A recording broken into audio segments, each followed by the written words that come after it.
Simon & Schuster Audio presents The Price of Power.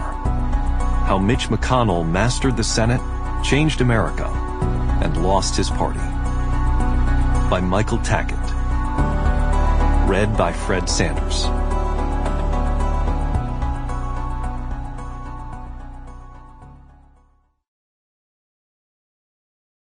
Forward. Mitch McConnell walked along the vaulted, broomy corridors of the Senate wing of the Capitol, offering commentary like a well-versed docent. "This is a working museum," he told me, as he held forth on the life-size marble busts of the vice presidents and the portraits of 9 senators on the walls of the reception room, men informally considered members of the chamber's Hall of Fame. McConnell added his assessment of the worthiness of each selection. He knew something about each of them, hardly endorsing fellow Kentuckian Henry Clay. He remarked on the Mansfield Room, the Johnson Room, and the old Senate chamber, where he had won several of his elections as the Republican Senate leader. Then he walked slowly onto the Senate floor, turning to the right, to the farthest corner of the chamber, where he first took his seat at his 19th-century wooden desk as the lowest-ranking Republican member after his upset election victory in 1984.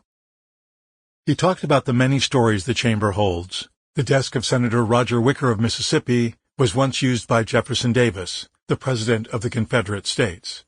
He looked to the one occupied by Clay, Kentucky's most famous politician, who was known in his era as the Great Compromiser, and said it was now the seat of fellow Kentucky Senator Rand Paul, often a lonely voice of libertarian-leaning dissent. Henry Clay would be appalled by Rand Paul, McConnell said. He opened his own desk to show me where he had carved his name alongside those of the Republican leaders who had preceded him. A leather-bound Senate manual bore his name in gold-embossed print. He knows the rules so well, the book's spine had not been cracked. McConnell, an avid student of American history and of the Senate, has a prodigious library, almost all of it works of biography and history. He can speak fluently about almost any period. From the day he took control of Republicans in the Senate, he knew which senator had held the position of party leader the longest. Mike Mansfield of Montana, a Democrat. The Senate has been McConnell's workplace since 1985. It also has been his life. His journey to this place was highly improbable. He was a child of the middle class, not born into wealth or privilege. He had no famous name, nor did he ever make one for himself.